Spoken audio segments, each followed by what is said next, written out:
मान लो कोई व्यापार में अगर तकलीफ हो, कमाई अच्छी नहीं हो रही हो, व्यापार नहीं चल रहा हो, तो निवेदन करूंगा कि किसी के चक्कर में मत पड़ना, कहीं जाकर पूछना मत ही। केवल देव उठनी एकादशी के दिन, जो अभी आने वाली है कार्तिक के महीने में देव उठनी एकादशी, इस दिन एक सिक्का, जब रात्रि को आप तुलसी जी की पूजन करें, ठाकुर जी की पूजन करें, एक सिक्का उसको नीचे रखकर उसको भगवान को विराजमान कर तुलसी माता या शालिग्राम जी को विराजमान कर फिर पूजन करें। सुबह ब्रह्म मुहूर्त में 4 बजे जब आप देवता को उठाएं, वहां पर जब लीपन करें और उठाने जाएं, उस गन्ने की झोपड़ी के अंदर वो सिक्के को अपने पल्लू में डालकर हल्दी की कटोरी में भरकर दुकान में, व्यापार में, व्यवसाय में रख दे। अगली एकादशी तक बताना जरूर कि कितना लाभ मिला, कितना कमाया आप, सूचना जरूर देना हो, बताना तो कि कितना प्राप्त। क्यों? क्योंकि नारायण जब देव उठनी एकादशी पर उठते हैं, जब मेरे भगवान विष्णु अपना चरण नीचे रखते हैं, तो एक कुबेर और दूसरी स्वयं लक्ष्मी भगवान के चरण को अपने हाथों में झेल लेती है। तो जिस स्थान पर आप देवता को उठा रहे हो, जिस स्थान पर आप भगवान की आराधना कर रहे हो, जिस स्थान पर आप भगवान को जगाने का प्रयास कर रहे हो, वहाँ आप अगर लक्ष्मी को विराजमान कर देंगे तो नारायण का चरण और लक्ष्मी दोनों कुबेर के साथ हमें प्राप्त हो सकते, हमें उसका फल प्राप्त। किसी लड़का और लड़की का विवाह नहीं हो रहा, 30 साल हो गए, 32 साल हो गए, 34 साल हो गए, लड़का लड़की का विवाह ही नहीं हो रहा। बहुत टेंशन है माता की। कोई मंगली है, कोई मांगलिक है, कोई मांगलिक है, कोई मंगल है, संबंध हो ही नहीं रहा, बहुत प्रयास कर। तो अब की बार कार्तिक महात्म को सुने हो आप, एक प्रयास छोटा सा कर देते हैं, ठीक है?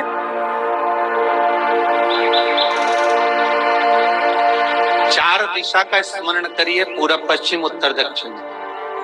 हथेली पर आटे का दीप लगाइए, घी भर लीजिए और 4 बत्ती उसमें अलग अलग रख लीजिए।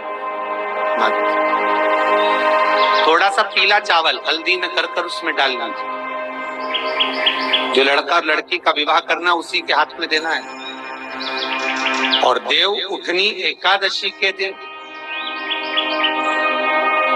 जिस दिन देवता उठेंगे, जिस जगह पर तुलसी शालिग्राम का आप पूजन करते हो, गन्ने के नीचे, ईख के नीचे तुलसी का क्यारा रखकर पूजन करते हो, वहां पर भगवान शिव और भगवान नारायण का नाम लेकर उस दिए को रगवा दीजिए और वहीं पर हल्दी का तिलक उस लड़का या लड़की का कर दीजिए और उसके हाथ में थोड़ी सी हल्दी लगा दीजिए। महाराज 2.5 महीने 3 महीने तो बहुत हो गए, उस बच्चा और बच्ची का विवाह पक्का हो। महाराज श्रीमद् भागवत कथा कहती है, कार्तिक महात्म कथा है, तुलसी का क्यारा सौभाग्यवती नारियां जब जल का सिंचन कार्तिक महीने में करती है तो उसका सौभाग्यता का आनंद पाती है। तुलसी बता देती है कि आपके घर की दशा क्या है। बार बार जल डालने के बाद भी तुलसी सूख रही है, बार बार आप पूजन कर रहे हैं, पाठ कर रहे हैं, तो भी तुलसी के दल सूख रहे हैं। तुलसी बता देगी कि तुम्हारे घर में तकलीफ आने वाली है, कष्ट आने वाला है, सूख रही है। किसी ने जरूर कुछ ना कुछ ऐसा है इसमें घर में तकलीफ आई, तुमने लगाया फिर सूखी, फिर लगाया फिर। तुलसा महारानी बता देती है कि कष्ट है। और जिस गमले की तुलसा ढेर घमोर हो, फलित तो हो, आनंद में हो, तो उस घर में फिर दुख नहीं आता, समृद्धि खुद बढ़ती चली।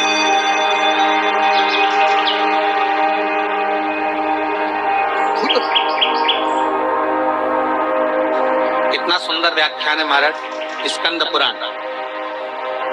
कभी मौका मिले तो ज्यादा कहीं से ना लाओ तो गीता प्रेस गोरखपुर की पढ़ लेना, ठीक है?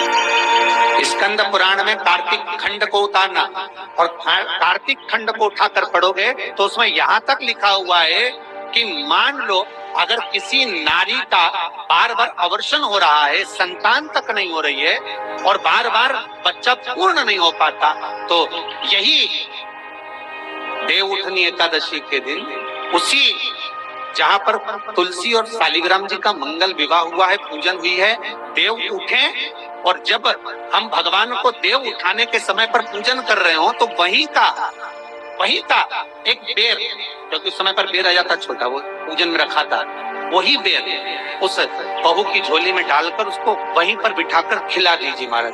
बच्चा कभी अधूरा पैदा नहीं होगा, पूर्ण बच्चा ही पूर्ण, अधूरा नहीं हो सकता, अपंग नहीं हो सकता, कम उम्र का पैदा नहीं हो सकता, पूर्ण उम्र लेकर ही पैदा। शिव पर चढ़ा हुआ बेर शिवरात्रि पर जो चढ़ता, राम जी ने लक्ष्मण जी को जो संजीवनी दी थी, वो संजीवनी थी क्या? संजीवनी जब शबरी मिली, बेर चक्कर राम जी को देती है और राम जी ने एक बेर लक्ष्मण को दे दिया, लक्ष्मण को लगा बताओ ये बेलनी का जूता खाऊंगा, लक्ष्मण ने फेंक दिया। अब लक्ष्मण को शेषनाग, कोई चीज फेंकेंगे तो पास में थोड़ी ना गिरेगी, दूर 200 दूर जाकर गिर गया वो बेर जहां गिरा उसके पौधा उत्पन्न हो गया। जब शक्ति लग गई लक्ष्मण जी को, अब इसको क्या दिया जाए, तो सुषेण वेद कहते हैं जाओ संजीवनी ले। वही बेर की पत्ती जो लक्ष्मण ने फेंकी थी, वही बेर की पत्ती उठाकर मलकर दी गई। राम जी रोते रोते कह रहे हैं पहले ही खा लेता तो आज जरूरत ही नहीं पड़ती। एकादशी का व्रत कौन कौन देवता करता है? अग्नि पुराण, स्कंद पुराण स्पष्ट कहती है महाराज, भगवान विष्णु से लेकर लक्ष्मी जी ने नारायण से कहा आज एकादशी है, आप व्रत करेंगे? भगवान विष्णु बोले करने को तो कर लूं, मना नहीं, पर दिक्कत इतनी सी है, अगर मैंने एक दिन भी एक निवाला नहीं पाया तो संसार का ना जाने कितना जीव भूखा मर, कितना जीव।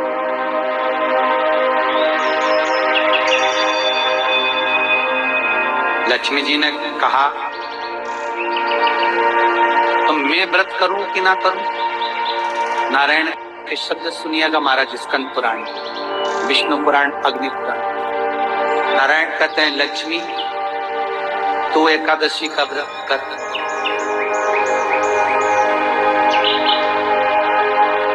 मेरे करने से क्या फल होगा? भगवान विष्णु अपनी पटानी लक्ष्मी से कहते हैं, अपनी धर्मपत्नी से कहते हैं, लक्ष्मी नारायण अगर एक क्षण खाया बिना रह जाए तो पृथ्वी पर अनाज उत्पन्न नहीं होता, जमीन पर जो बीज बोया जाता है वो बंजर हो जाता है। अगर नारायण ना खाए तो अन्न का भाग मिलता नहीं है। संसार का लोग जलचर, थलचर, वायुचर सब भूख के मर जाए। और लक्ष्मी अगर तू एकादशी का व्रत करेगी, अगर नहीं करती है तो जितने माताएं, जितने पुण्यवान जीव एकादशी का व्रत कर रहे हैं, घर में तू प्रवेश नहीं करेगी। अगर तूने एकादशी का व्रत करा है और संसार का कोई मानव, चाहे जलचर हो, थलचर हो, वायुचर हो, जीव किसी भी तरह से अगर एकादशी का व्रत कर लिया है तो तू कम से कम उस घर में प्रवेश तो कर दे। इसलिए तेरा एकादशी का व्रत करना है।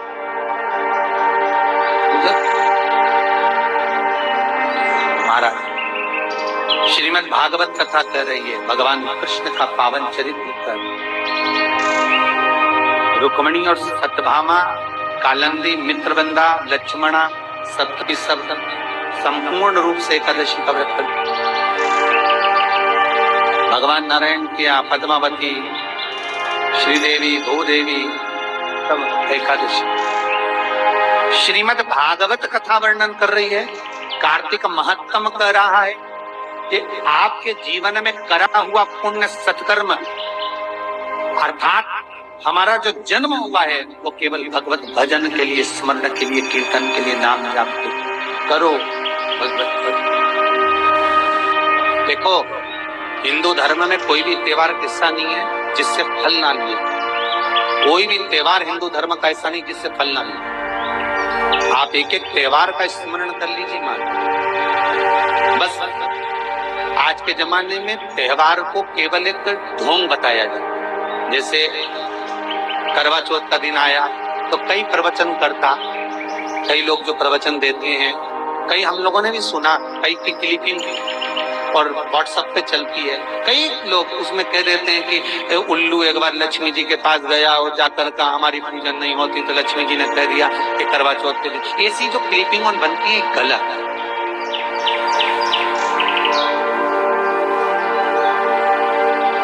कई कथाकार कह देते हैं कि लक्ष्मी जी के पास में उल्लू गया और हमारी पूजन नहीं होती तो कह दिया करवा चौथ के दिन होगी। तो ये क्लिपिंग गलत है। ये इस तरह के जो मैसेज जगत में भेजे जाते हैं, व्हाट्सएप पर चलते हैं, इसका विरोध ये गलत। हमारे हिंदू धर्म का एक एक त्योहार, हमारे हिंदू धर्म का एक एक रीत रिवाज, हमारे भारत की भूमि का एक एक त्योहार हमें सुख और समृद्धि देने वाला, कोई साधारण नहीं है। सुख समृद्धि देने, वैभव देने, एक एक त्योहार, चाहे वो दिसंबर के महीने में आ रही हो हनुमान अष्टमी क्यों ना, चाहे कार्तिक पूर्णिमा क्यों ना, एकादशी क्यों ना, द्वादशी क्यों ना, क्यों हमारे पूर्वजों ने ये सारी तिथियों का निर्माण कर कर शंकर भगवान के श्री विग्रह के सामने ये बारों का निर्माण हुआ था। रविवार पल है, घड़ी है, उसका जो निर्माण जो किया है वो शिव ही करे, तो कोई साधारण नहीं, वो कोई सहज नहीं हो सकता।